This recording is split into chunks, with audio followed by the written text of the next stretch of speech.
Bismillahirrahmanirrahim. Assalamualaikum warahmatullahi wabarakatuh.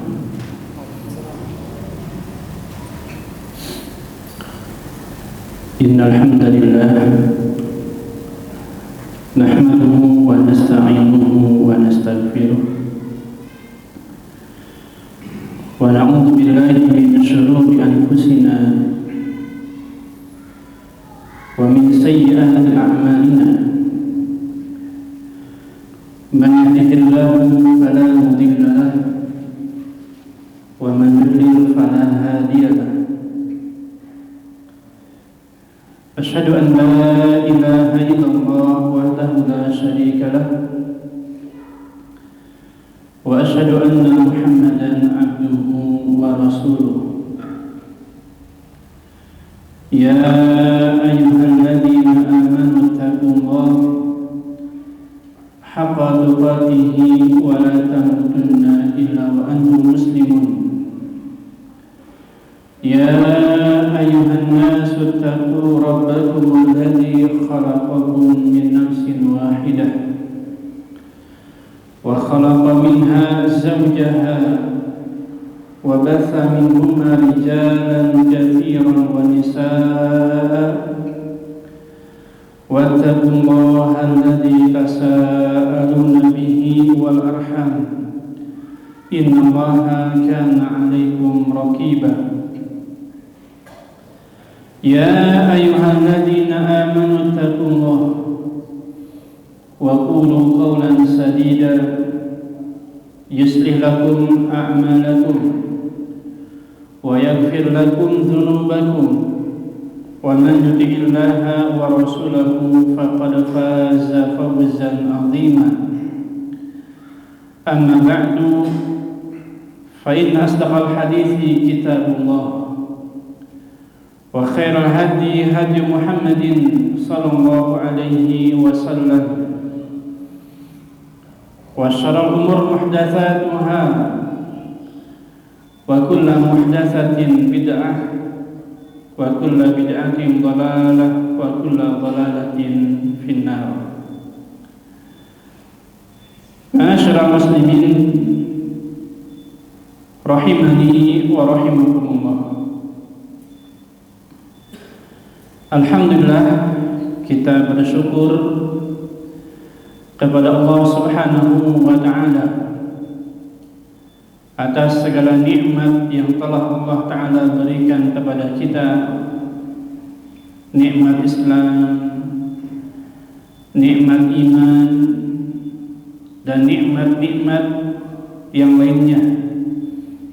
Sungguh sangat banyak sekali kenikmatan yang telah Allah Ta'ala berikan kepada kita, yang apabila kita berusaha menghitung-hitung kenikmatan tersebut, demi Allah kita tidak akan sanggup untuk menghitungnya. Allah Ta'ala berfirman, wa in ta'udu ni'matallahi la tuhsuha. Apabila kalian berusaha menghitung-hitung kenikmatan yang Allah Ta'ala berikan kepada kalian, niscaya kalian tidak akan sanggup untuk menghitungnya. Salam dan salam kita curahkan kepada Nabi kita Muhammad sallallahu alaihi wasallam, para keluarganya, para sahabatnya, dan orang-orang yang setia mengikuti beliau dengan baik sampai hari kiamat kelak. Ma'asyiral muslimin rahimani wa rahimakumullah. Insyaallah ta'ala pada kesempatan kali ini saya akan menyebutkan beberapa amalan yang dapat memasukkan manusia ke surga dengan selamat. Amalan-amalan ini disebutkan dalam sebuah hadis yang diriwayatkan oleh Imam At-Tirmidzi rahimahullah ta'ala. Hadis ini dari sahabat Abdullah bin Salam radhiyallahu anhu. Sahabat Abdullah bin Salam ini, beliau dulunya seorang pendeta Yahudi yang kemudian beliau masuk Islam dan menjadi salah satu sahabat yang mulia, Abdullah bin Salam. Di dalam hadis beliau mengatakan, beliau asli orang Madinah. Kata beliau, ketika Rasulullah SAW tiba di kota Madinah, hijrah dari Mekah ke Madinah, Rasulullah SAW baru tiba di kota Madinah, dan orang-orang pun mereka segera mendatangi Rasulullah SAW, karena mereka ingin melihat wajah Rasulullah SAW. Kemudian kata Abdullah bin Salam, yang pertama kali beliau katakan ketika beliau baru sampai di kota Madinah adalah beberapa amalan ini. Rasulullah SAW mengatakan, ya ayuhan nas, wahai sekalian manusia, absyus salam, sebarkanlah salam, wa at'imu ta'am, berikan makan kepada orang lain, wasilul arham, sambunglah silaturahmi, wasallu bil laili wan nasu niyah, dan salatlah di malam hari ketika manusia sedang tidur. Kemudian kata Nabi SAW, tadkhulul jannata bisalam, maka kalian akan masuk surga dengan selamat. Ma'asyiral muslimin rahimani wa rahimakumullah. Di dalam hadis ini Rasulullah SAW menyebutkan 4 amalan. Yang pertama, sebarkanlah salam. Sebagai seorang muslim, hendaknya kita semangat untuk menyebarkan salam. Dan di antara hak seorang muslim yang harus ditunaikan oleh muslim lainnya adalah idza laqitahu fasallim alaihi.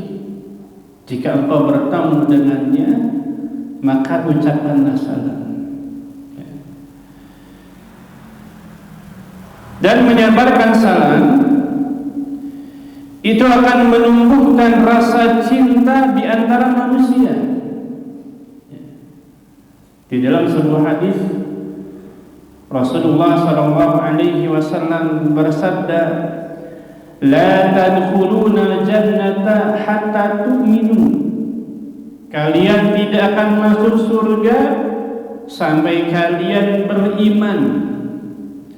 Wala tu'minu hatta tahabu, dan kalian tidak disebut beriman sampai kalian saling mencintai.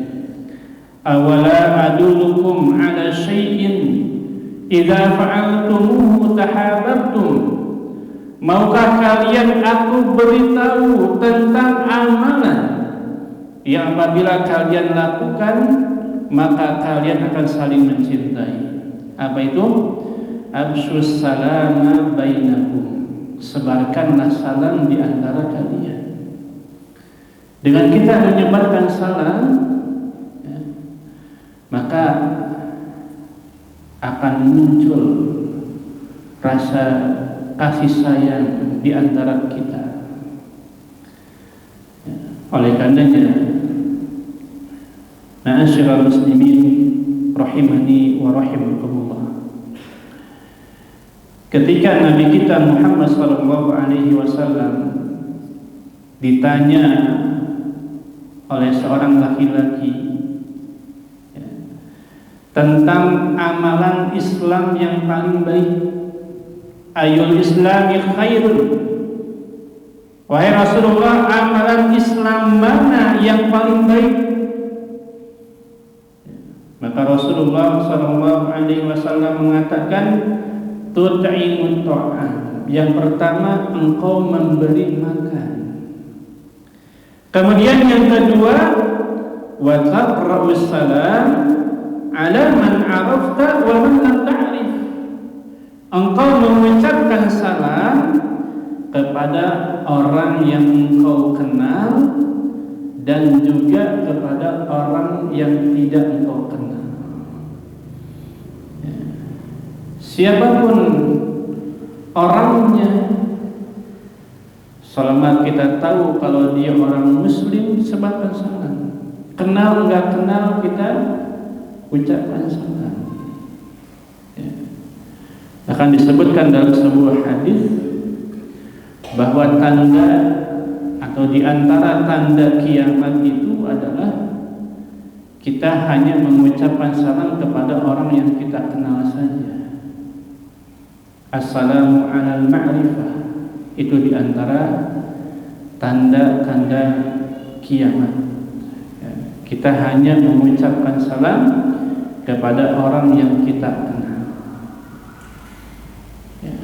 Padahal kita ini diperintahkan untuk mengucapkan salam kepada siapa saja, selama kita tahu kalau dia orang muslim.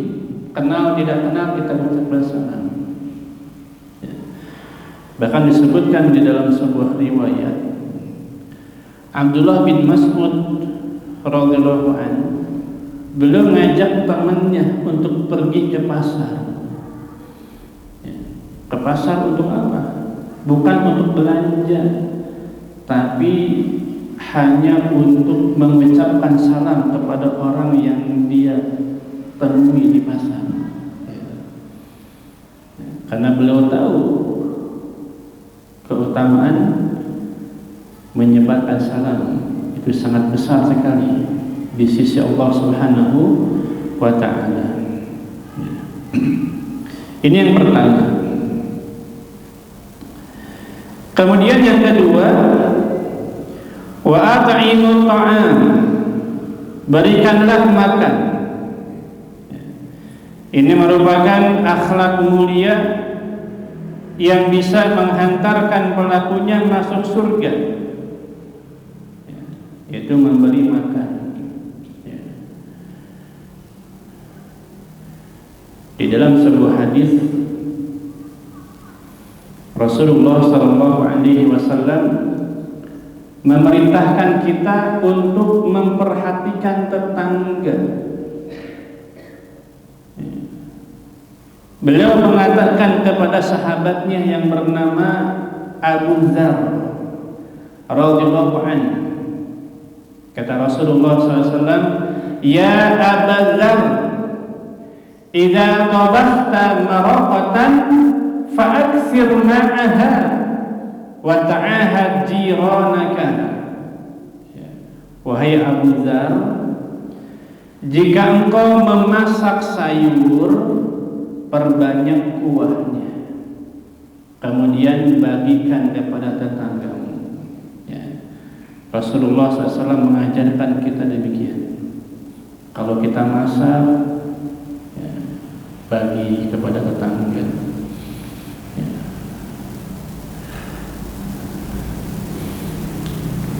Kita diperintahkan untuk memperhatikan tetangga kita,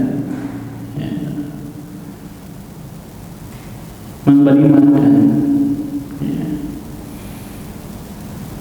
dan sedekah itu sama sekali tidak akan mengurangi harta, sebagaimana yang disebutkan oleh Rasulullah SAW di dalam hadisnya, ma naqasat shadaqatun min mal, sedekah tidak akan mengurangi harta sedikit pun. Bahkan harta yang kita sedekahkan itulah harta yang kita miliki. Karena disebutkan harta itu kan ada tiga. Apa saja? Yang pertama yang kita makan atau yang kita pakai. Yang kita makan itu akan jadi kotoran, atau yang kita pakai pakaian ini akan rusak nanti. Yang kedua, harta yang kita simpan itu akan menjadi rebutan ahli waris. Yang ketiga, harta yang kita sedekahkan itu yang akan menjadi penolong kita di hadapan Allah Subhanahu wa ta'ala. Ya. Di dalam hadis ini Rasulullah SAW memerintahkan kita untuk sering-sering memberi makan sedekah. Ya. Dan Allah Subhanahu wa ta'ala berjanji, orang yang senantiasa sedekah itu hartanya pasti akan diganti dengan yang lebih baik di dunia dan di akhirat. Allah Subhanahu wa ta'ala berfirman, "Wa ma anfaqtum min syai'in fa huwa yukhlifu." Apapun yang kalian infakkan, yang kalian sedekahkan, itu akan diganti oleh Allah Subhanahu wa ta'ala. Ya.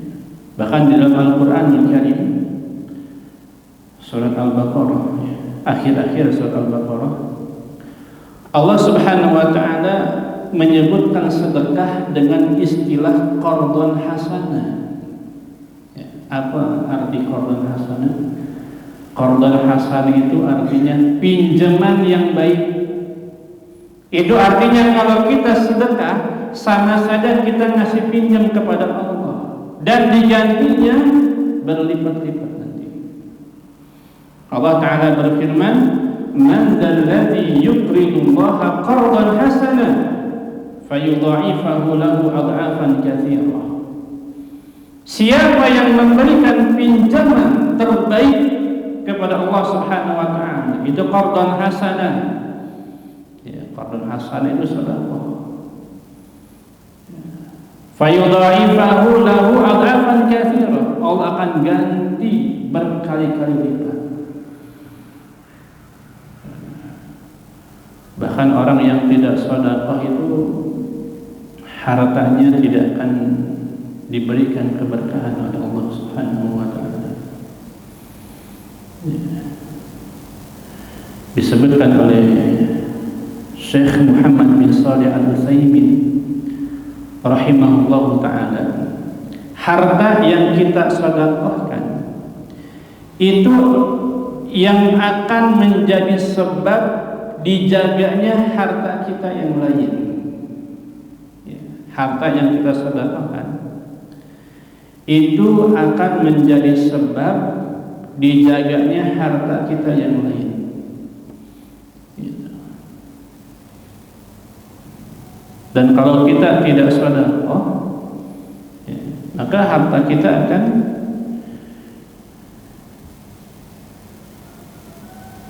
dibinasakan oleh Allah Subhanahu wa ta'ala. Ya. Sebagaimana disebutkan dalam sebuah hadis, Rasulullah sallallahu alaihi wasallam bersabda, "Ma min yaumin yusbihul ibadu fihi." Tidaklah di suatu hari yang mana kita ada di hari tersebut illa malakani yanzilan, melainkan ada dua malaikat yang turun setiap hari. Yang satu mengatakan, berdoa kepada Allah, Allahumma a'ti munfiqan khalafa, ya Allah berilah ganti kepada orang yang sedekah. Didoain orang yang sedekah biar diganti sama Allah Subhanahu wa ta'ala. Yang satu lagi berdoa, Allahumma a'ti mumsikan talafa, ya Allah hancurkan, binasakan harta orang yang tidak sedekah. Ya, didoain sama malaikat. Ya. Makanya orang yang tidak sedekah itu dia akan dipaksa oleh Allah untuk mengeluarkan hartanya dengan cara Allah sendiri. Ya. Ada orang yang bakhil, tidak mau sedekah, ya, tidak mau mengeluarkan hartanya di jalan Allah Subhanahu wa taala, ya, tapi tetap hartanya habis. Ya. Mungkin anaknya sakit, ya, akhirnya buat biaya rumah sakit, atau dia yang sakit, ya, dirawat, akhirnya habis hartanya buat berobat dan seterusnya. Ya. Ini diantara balasan Allah Subhanahu wa taala untuk orang yang tidak mau sedekah. Ya. Bahkan disebutkan dalam sebuah hadis, ada 3 perkara yang membinasakan, ya, seorang hamba. Ya. Rasulullah SAW mengatakan, salasun muhlikat, 3 perkara yang membinasakan. Yang pertama, syuhun muta', pelit yang ditaati. Yang kedua, wahawa muttaba', hawa nafsu yang diikuti. Yang ketiga, wa i'jabul mar'i bi nafsihi, seseorang merasa bangga, ujub dengan dirinya sendiri. Ya. Ma'asyiral muslimin rahimani wa rahimakumullah. Kemudian yang berikutnya, yang ketiga, Rasulullah SAW mengatakan, wasilul arham, sambunglah tali silaturahim. Allah Subhanahu wa taala berfirman, ya, di dalam surat An-Nisa ayat 1, wattaqullaha alladzi tasaaluna bihi wal arham. Bertakwalah kepada Allah yang dengan namanya kamu saling meminta, dan jagalah hubungan silaturahmi. Ini perintah Allah Subhanahu wa ta'ala, agar kita senantiasa menjaga hubungan silaturahmi, ya, tidak boleh kita memutusnya. Ya. Rasulullah SAW mengatakan, la yadkhulul jannah qati'un, tidak akan masuk surga orang yang memutus silaturahmi. Ya, tidak boleh kita memutusnya. Kalau ada kerabat kita yang memutusnya, maka kita berusaha untuk menyambung. Inilah hakikat menyambung tali silaturahmi. Kita menyambung dengan kerabat yang telah memutusnya. Karena disebutkan dalam sebuah hadis, Rasulullah SAW mengatakan, laisal wasil bil mukafi. Orang yang menyambung silaturahmi itu bukan orang yang menyambung dengan kerabat yang baik-baik saja, yang senantiasa nyambung tali silaturahmi dengan dia, bukan. Ya. Kata Nabi SAW, walakinnal wasil alladzi idza quti'at rahimuhu wasalaha. Akan tetapi hakikat menyambung silaturahmi adalah yang kalau tali silaturahminya diputus oleh saudaranya, dia berusaha untuk nyambung lagi. Itu hakikat menyambung silaturahmi. Ya. Dan Rasulullah SAW juga pernah berwasiat, ya, kepada salah satu sahabatnya, ya, yang bernama Abu Dzar radhiyallahu anhu. Ada 7 wasiat yang disampaikan oleh Nabi SAW kepada beliau. Ya. Di antaranya kata Abu Dzar, wa an asila rahimi wa indafani. Jadi Nabi SAW memerintahkanku agar aku menyambung silaturahmi meskipun mereka berbuat jahat kepadaku, ya, meskipun mereka memutusnya. Ini hakikat menyambung silaturahmi. Ya, kalau kita silaturahmi dengan kerabat yang baik-baik saja, itu namanya balas budi. Ya. Dia silaturahmi ke rumah kita, ziarah, kita pun balas. Gitu. Itu namanya balas budi. Ya, hakikat menyambung silaturahmi itu dengan kerabat yang jahat, kerabat yang telah memutus hubungan dengan kita. Ya, itu hakikatnya. Ya, itu disebutkan oleh Nabi kita Muhammad sallallahu alaihi wasallam. Ya. Dan banyak sekali ayat yang memerintahkan kita untuk menyambung tali silaturahmi. Dan juga banyak ayat yang mengancam orang-orang yang memutus silaturahmi. Di antara ayatnya yaitu Quran surat Muhammad ayat 22 dan 23, di mana Allah Subhanahu wa taala berfirman, "Fahal asaitum in tawallaitum an tufsidu fil ardi." Maka apakah sekiranya kamu berkuasa, kamu akan berbuat kerusakan di muka bumi, wa tuqatti'u arhamakum, dan kamu memutuskan hubungan kekeluargaan. Kemudian di ayat 23-nya Allah Ta'ala berfirman, ulaika alladzina la'anahumullah, mereka itulah orang-orang yang dilaknat oleh Allah Subhanahu wa taala.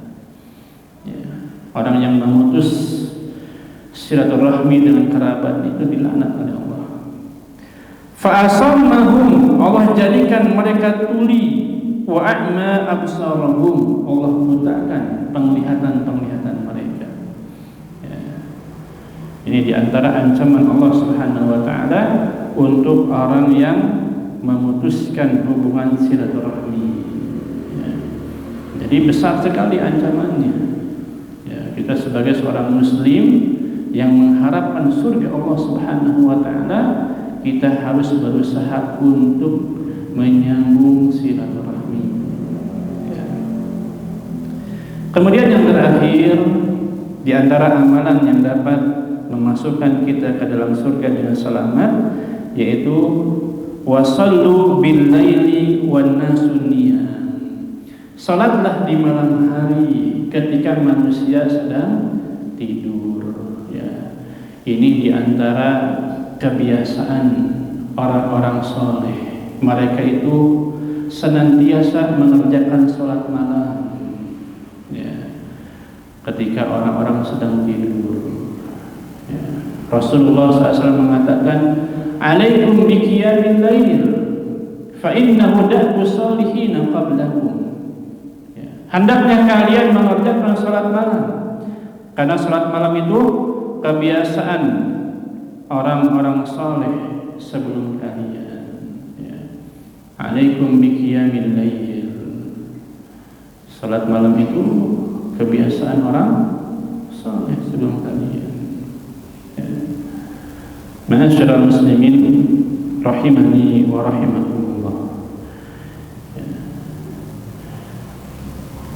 Dan yang dimaksud dengan wasallu bil laili wan nasu niyam, ya, ada sebagian ulama yang menafsirkan, ya, menjelaskan bahwa yang dimaksud di sini mencakup semua sholat, baik sholat malam ataupun sholat fardu. Ya, sholat fardu yang di malam hari itu seperti sholat isya dan sholat subuh. Ya, kalau orang yang bangun untuk sholat subuh, dia sholat berjamaah di masjid, ya, masuk ke dalam hadis ini. Ya, karena banyak sekali orang yang tertidur di waktu tersebut. Ya, mereka tidak bangun untuk mengerjakan sholat malam. Ya, ada sholat subuh, ya, berjamaah di masjid. Ya. Ma'asyiral muslimin rahimani wa rahimakumullah. Ya, jadi siapa yang mengerjakan keempat amalan ini, kemudian dia mengerjakan sholat di malam hari ketika orang-orang sedang tidur, maka dia akan dijanjikan oleh Rasulullah SAW dengan masuk surga. Ya, tadkhulul jannata bisalam. Dia akan masuk surga dengan selamat. Ya. Sebagaimana Allah Subhanahu wa taala berfirman, udkhuluha bisalamin aminin. Ya, masuklah ke dalam surga dengan keselamatan dan keamanan. Ya. Allah Ta'ala juga berfirman, udkhuluha bisalam, dzalika yaumul khulud. Ya. Masuklah ke dalam surga dengan keselamatan, dzalika yaumul khulud. Itulah hari yang abadi. Ya. Ma'asyiral muslimin rahimani wa rahimakumullah. Ya, mungkin cukup sampai di sini. Ya.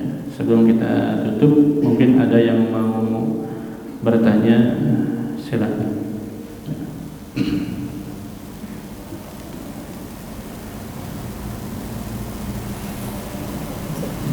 Ya.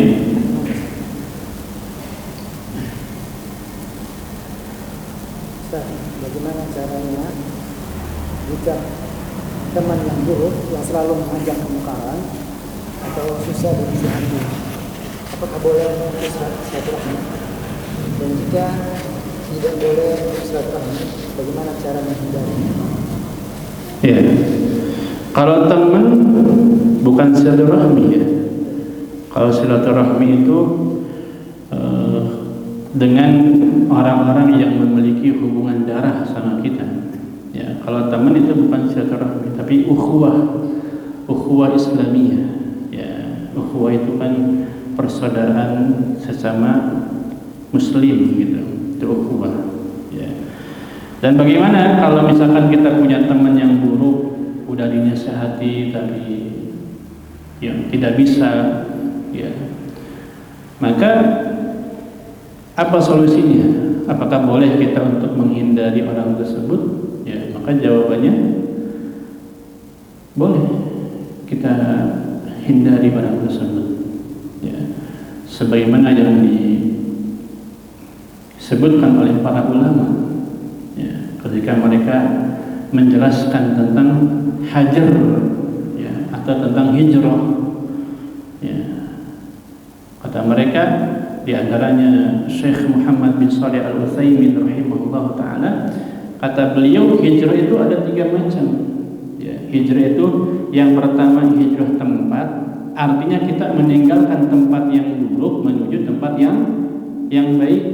Ya, seperti negeri kafir kita hijrah ke negeri Islam misalnya. Kemudian hijratul amil. Hijratul amil itu kita meninggalkan teman-teman atau komunitas yang buruk. Ya, kita pindah cari teman-teman yang baik. Itu namanya hijratul amil. Jadi kita meninggalkan orang-orang yang tidak baik udah. Ya, karena teman gaul itu sangat berpengaruh terhadap agama seseorang. Ya, kalau kita ingin terus istiqamah di atas jalan Allah Subhanahu wa taala, maka kita harus mencari komunitas yang baik, teman-teman yang saleh, yang senantiasa taat kepada Allah Subhanahu wa taala. Ya, kemudian yang ketiga yaitu hijratul amal. Kita meninggalkan perbuatan yang buruk. Ya, sebagaimana disebutkan dalam sebuah hadis, hijrah itu apa? Man hajara ma nahallahu anhu. Kita meninggalkan apa-apa yang diharamkan oleh Allah Subhanahu wa taala. Ya, maka jawabannya tidak mengapa kita menjauhi orang tersebut. Gitu. Dan ini bukan memutus silaturahmi, ya, karena teman itu nggak ada hubungan darah sama kita. Ya. Memutus silaturahmi yang tidak dibolehkan itu adalah kita dengan orang-orang yang memiliki hubungan darah, kerabat kita, orang tua, adik kakak, gitu, dan seterusnya. Wallahu a'lam bishawab. Ya.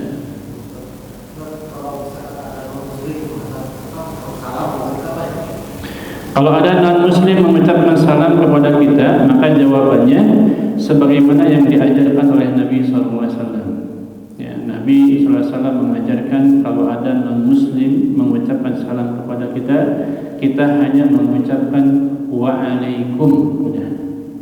Ya, wa'alaikum. Ya. Tidak pakai wa'alaikumussalam dan seterusnya, hanya wa'alaikum.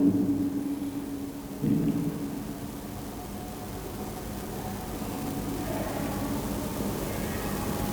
Ada lagi yang lain? Tidak ada. Ya, taala.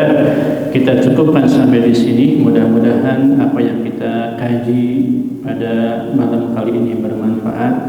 Kurang lebihnya saya ucapkan mohon maaf. Yang benar tentu datangnya dari Allah Subhanahu wa taala. Adapun yang salah datangnya dari saya pribadi dan dari syaitan. Kita tutup. Aqulu qouli hadza wa billahi taufiq wal hidayah. Subhanaka wa bihamdika asyhadu an la ilaha illa anta astaghfiruka wa atubu ilaik. Assalamualaikum warahmatullahi